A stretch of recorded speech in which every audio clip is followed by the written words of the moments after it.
Le projet de la forêt d'art contemporain est un programme de production, de diffusion et d'animation sur le territoire du Parc naturel régional des Landes de Gascogne au moyen d'art contemporain, donc d'une collection d'œuvres inscrites en général en extérieur, donc qui est possible de découvrir en autonomie ou par nos diverses animations, donc que ce soit des fêtes, des inaugurations, des balades, des ateliers et diverses conférences et présentations. Le projet des escales atypiques vient d'une coopération avec la Pologne de l'Est, avec la région de Podlasie, sur l'idée d'une mise en tourisme et d'une mise en culture, de découverte d'espaces forestiers que sont la forêt de Kniziska et celle du Parc naturel des Landes de Gascogne.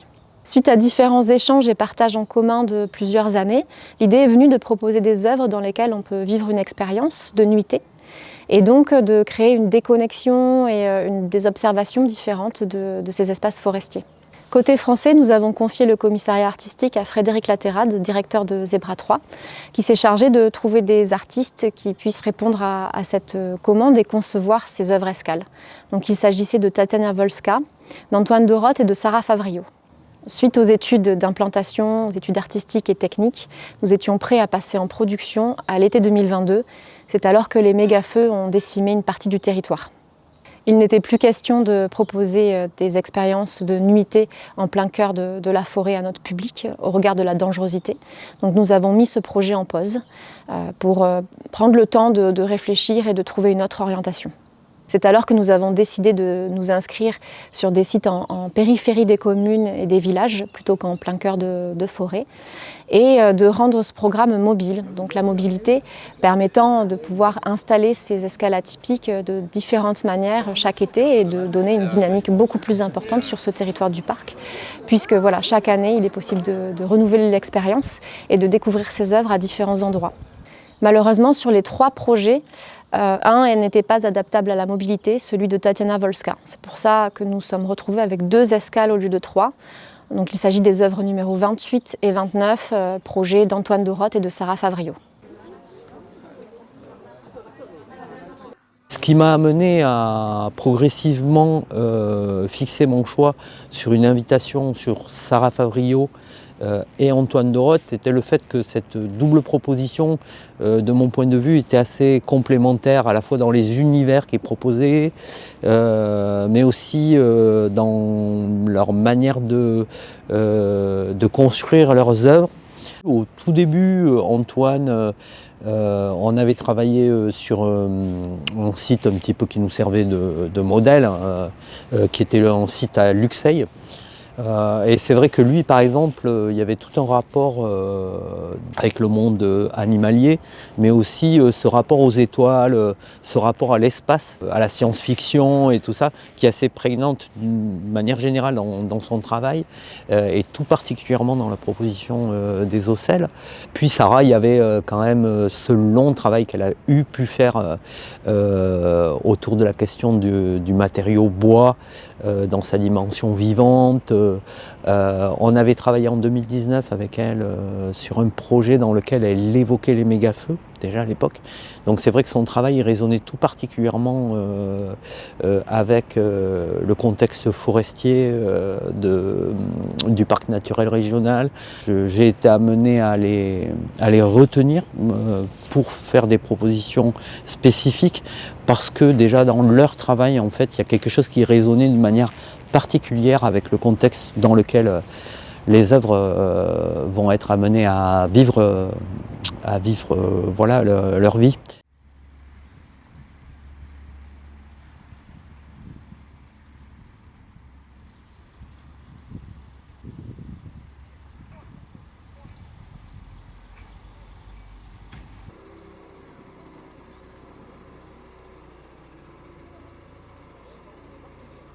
De l'aptitude à accueillir un pissenlit fermement est un ensemble de 3 cabanes sur pilotis. Elles ont été pensées au départ, et elles le sont aujourd'hui toujours, de façon à être cubiques pour avoir un espace intérieur au sein duquel on habite la sculpture, et extensibles, c'est-à-dire que chacune ont une terrasse et 2 d'entre elles, 2 passerelles qui permettent de se joindre, se réunir. C'est donc un cube sur un pilotis de 80 cm de hauteur qui représente une certaine hauteur, avec laquelle 2 échelles en acacia ont été taillées faites maison évidemment, à partir desquelles on peut grimper dans les cabanes, puis accéder aux passerelles, à la circulation et aux sculptures.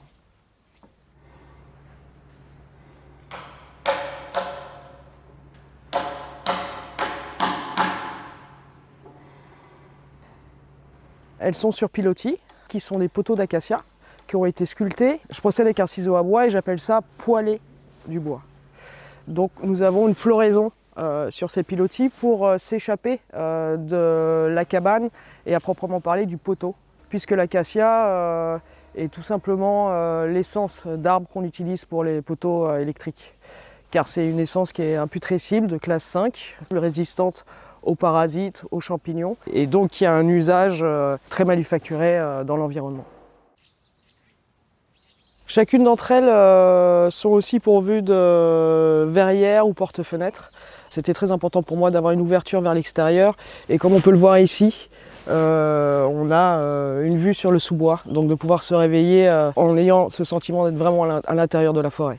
Les terrasses sont aussi en acacia pour 2 d'entre elles. La dernière du fond est faite en bois brûlé, un procédé qui s'appelle le sushujiban, qui est tout le procédé qui est utilisé pour le bardage. Ce qu'on appelle le bardage, c'est le plaquage extérieur, que j'aime appeler anti-bardage, car en principe les bardages sont alignés.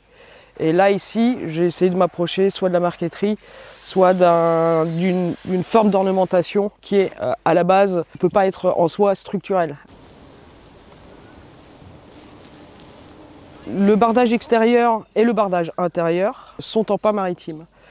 Les deux proviennent des Landes, comme l'acacia également. Le bardage intérieur provient d'arbres de pin maritime qui ont été touchés par les mégafeux de 2022 et qui sont aujourd'hui plus ou moins obsolètes, dont on a demandé de tirer le bois.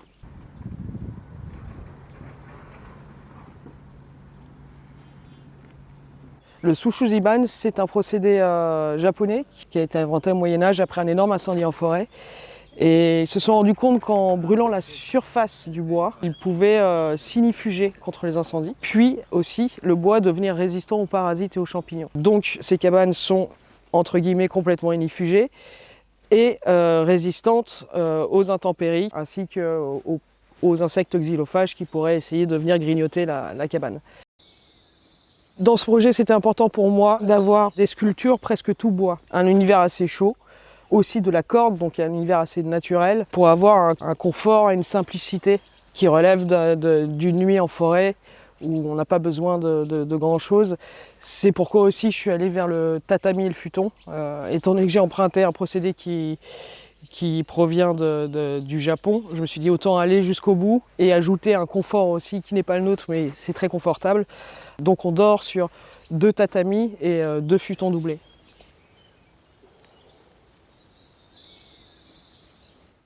En juillet, août et septembre 2024, nous avons eu le plaisir d'accueillir l'œuvre de Sarah, donc en partenariat avec la Forêt d'Art Contemporain.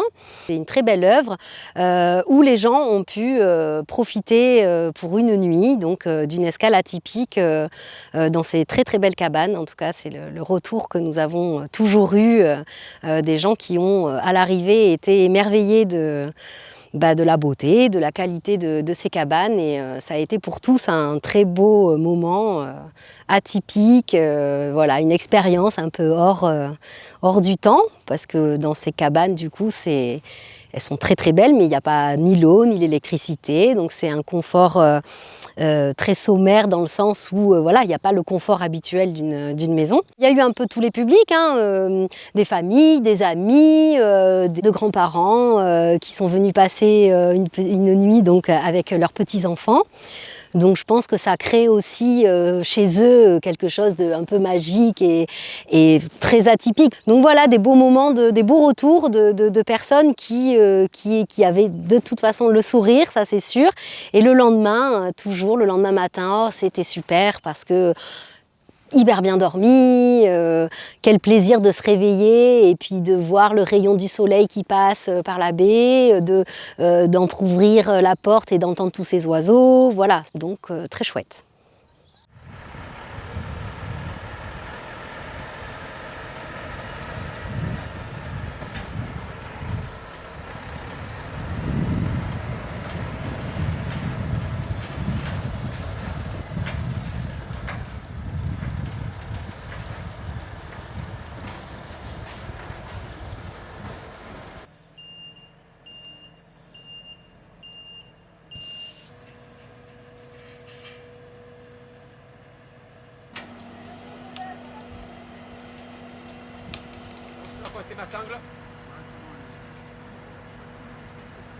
C'est effectivement Fred Laterade, directeur de Zebra 3 by Self à Bordeaux, qui m'avait contacté à l'époque en 2021 pour inviter lui-même par la Forêt d'art contemporain dans les Landes à imaginer une œuvre, une sculpture, à l'intérieur de laquelle on puisse rentrer, dans laquelle on puisse dormir de manière confortable, quoi.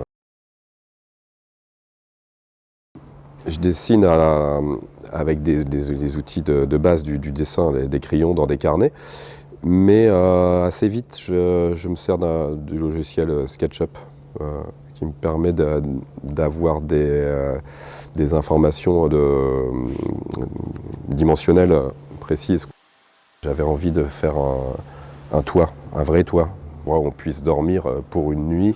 Je me suis mis à regarder de l'architecture bulle. Quand j'étais étudiant, j'aimais bien le travail de Job van Lieshout, qui étaient notamment des sculptures dans lesquelles on rentre et qui ont une valeur d'usage aussi. Et Panamarenko aussi, ce sculpteur belge qui concevait des engins volants, quoi. Alors en fait, avec le déplacement, je me dis j'aimerais bien aussi que pour que ce ne soit pas une caravane, ça serait bien qu'on imagine une autre façon d'envisager le mouvement. Et assez vite, je me suis mis à faire une sorte de fusée. C'est une pièce très métallique déjà. D'extérieur, on voit que du métal, que du métal gris. Et un peu brillant au départ, quoi. Une structure en inox. Après, c'est fabriqué comme c'est les règles DTU de toiture, de la volige. En termes d'isolation, il y a un vide d'air, une membrane respirante là, anti-condensation et anti-pluie qui a fait les deux à la fois. Et voilà ce que me préparait Zebra. Moi, j'interviens en parallèle à la confection des écailles, donc prédécoupées, gravées et pliées par nos soins. Et ensuite, on vient monter sur ce qui a été préparé par Zebra. Donc. Là, je mets dessous, donc s'il y en a que je te moche, celle-là. J'ai toujours bien aimé le zinc pour sa couleur métallique à la fois très brillant, mais très, très froid aussi. Et en le gravant à l'eau forte, donc on utilise des pointes sèches ou des burins, ce qu'on veut.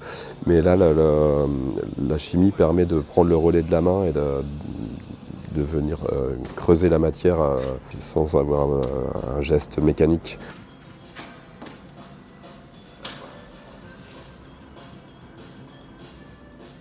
Quand je fais de la sculpture, c'est pas de la gravure destinée à être imprimée. C'est pour y inscrire, pour incruster des motifs, des dessins ou des motifs sur la matière, sur la peau de la sculpture. En général, c'est des sculptures avec des peaux, quoi.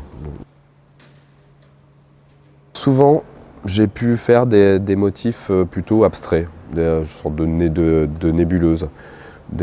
Justement, c'est des choses, quand je dis que je ne peux pas le faire comme ça avec la main ou un crayon, c'est en utilisant de la résine colophane. Ça permet de faire des milliers de petits points qu'on ne pourrait pas faire avec le pinceau le plus fin du monde et de jouer avec le fait qu'ils soient volatiles et qu'on les fixe dans un mouvement.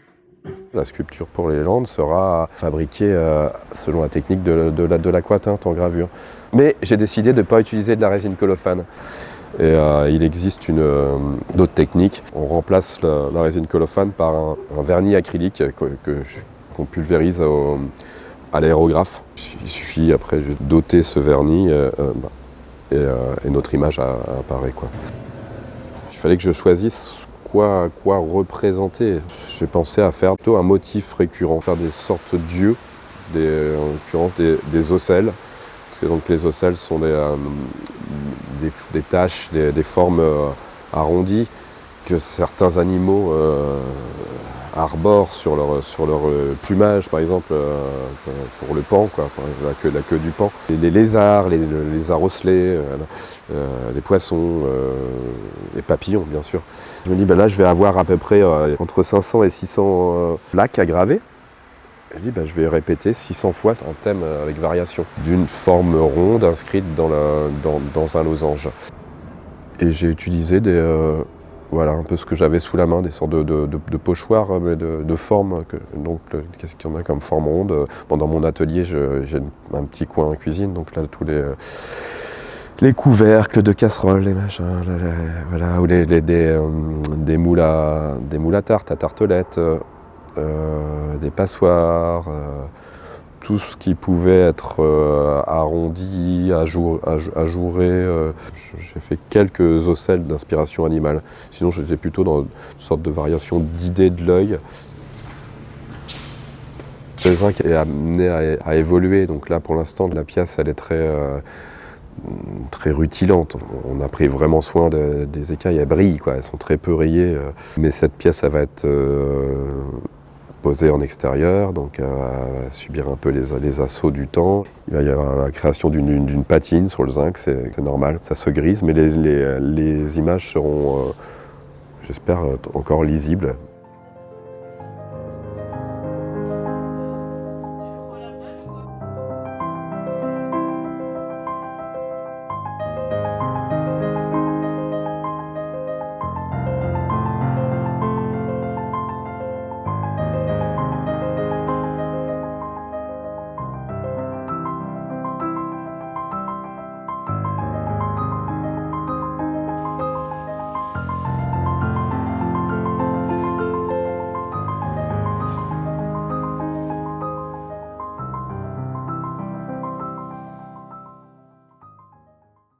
Accueillir les ocelles, c'est une expérience fantastique.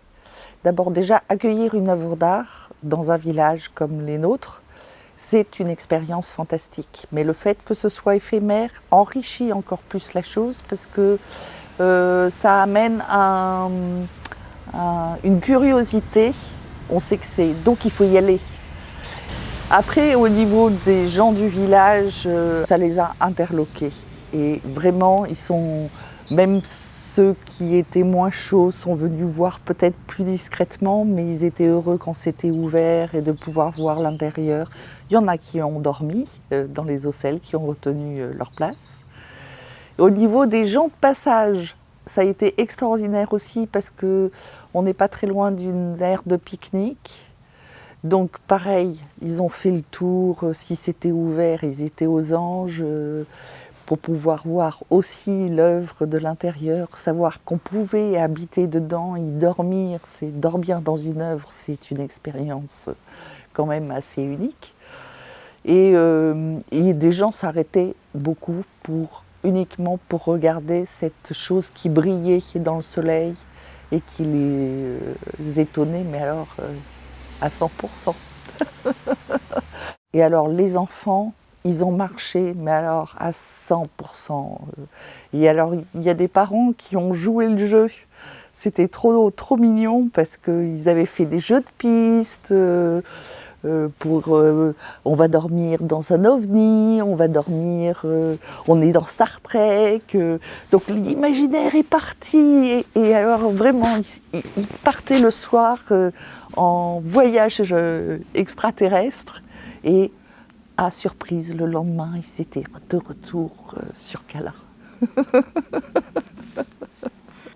Donc les escales sont installées sur des sites minimalistes. Elles sont minimalistes elles-mêmes, donc il n'y a pas énormément de confort, si ce n'est un matelas. Il faut quand même venir avec son propre sac de couchage, par exemple. Il est possible de pré-réserver en ligne sur le site de la Forêt d'Art Contemporain sur période d'ouverture. Elles sont donc ouvertes 3 mois de l'année, notamment printemps-été sur les périodes de beaux jours. La réservation est obligatoire mais gratuite.